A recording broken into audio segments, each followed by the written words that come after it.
So இப்போ நீங்கள் வந்து உங்கள் தொகுதியில் இருக்கிற மக்களோட டீட்டெயில்ஸ் எல்லாமே இதில் ஆட் பண்ணிட்டீங்க. Ration card, voter ID card. அதேமாதிரி இந்த டேட்டா எப்படின்னு பார்த்தீங்கன்னா ஒரு தொகுதியில் அப்ராக்சிமேட்டாக ஒரு 35,000 ஒரு 55,000 ஓட்டர்ஸ் வரைக்கும் இருக்காங்க அப்படின்னா இது எல்லாத்தையும் ஆட் பண்ணிட்டு தான் இந்த சாஃப்ட்வேர் நான் யூஸ் பண்ணணுமான்னு கேட்டால் கண்டிப்பாக இல்லை. உங்களுக்கு தேவைக்கு ஏற்ற மாதிரி நீங்கள் இதை யூஸ் பண்ணிக்கலாம். இப்போ இன்றைக்கி வந்து ஒரு பர்சன் வராங்க அப்படின்னா வரும்போதே அப்படியே அவங்களோட Aadhaar card, ration card xerox, voter ID, ஏதாவது ஒரு கவர்மெண்ட் ஐடி வந்து எடுத்துகிட்டு வருவாங்க. அதை பேஸ் பண்ணி நீங்கள் இன்ஸ்டண்ட்டாக இதில் ரெக்கார்டை க்ரியேட் பண்ணிவிட்டு அவங்களுக்கான கிரீவியன்ஸோட டீட்டெயில்ஸை வந்து நீங்கள் இதில் ஆட் பண்ணிக்கலாம். அவங்களோட குறைகளை வந்து இதில் நீங்கள் ஆட் பண்ணிக்கலாம்.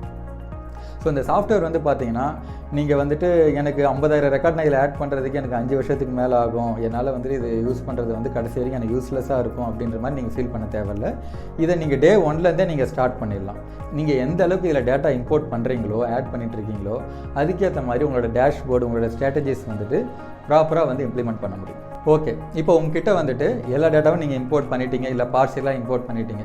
இதை எப்படி நீங்கள் ரியல் பொலிட்டிக்கல் லைஃப்பில் யூஸ் பண்ணுறது, என்னென்ன சினாரியோஸ்லாம் இது உங்களுக்கு ஹெல்ப்ஃபுல்லாக இருக்கும், இதை எப்படி நம்ம சாஃப்ட்வேர் மூலிமா நீங்கள் கரெக்டாக ட்ராக் பண்ணுறதுக்கு இது ஹெல்ப் பண்ணும், அதை பற்றி பார்க்கலாமா?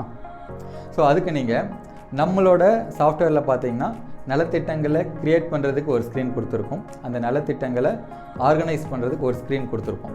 ஸோ நலத்திட்டங்கள் க்ரியேட் பண்ணுறது வந்து எதுக்காக அந்த நலத்திட்டம், அந்த நலத்திட்டத்தோட பேர் என்ன அப்படிங்கிற இன்ஃபர்மேஷனை கொடுத்துட்டு நீங்கள் க்ரியேட் பண்ணிக்கலாம்.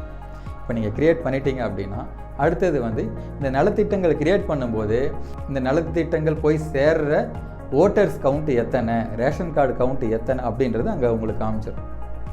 அதில் வந்து உங்களுக்கு பார்க்கும்போதே ஒரு கவுண்ட்டு காட்டுது இல்லைங்களா, அந்த கவுண்ட்டை வச்சு இந்த நலத்திட்டங்களை இம்ப்ளிமெண்ட் பண்ணுறதுக்கு உங்களுக்கு என்ன செலவு ஆகும் அப்படின்றத நீங்கள் கால்குலேட் பண்ணலாம். நியூ இயர் வருது, நீங்கள் வந்து ஒரு கேலண்டரோ சம்திங் ஒரு பப்ளிக்காக ஒரு ஹெல்ப் நீங்கள் பண்ணுறீங்க அப்படின்னா அது என்ன கவுண்ட்டு அப்படின்னு தெரிஞ்சால் தான் நீங்கள் வந்து அதுக்கு சரியான ஒரு செலவு வந்து செய்ய முடியும். அதே மாதிரி அது வேஸ்ட் ஆகாமையோ இல்லை பத்தாமல் போகிறதுக்கோ கரெக்டான பப்ளிக்ஸ் கவுண்ட்டுக்கு வந்து அது கரெக்டாக ரீச் ஆகிறதுக்கு இந்த நம்பர்ஸ் தான் உங்களுக்கு ஹெல்ப்ஃபுல்லாக இருக்கும். அதனால தான் இந்த சாஃப்ட்வேர் வந்துட்டு நீங்கள் என்ட்ரு பண்ண ரெக்கார்டை பேஸ் பண்ணி தான் இது ரன் ஆகும்.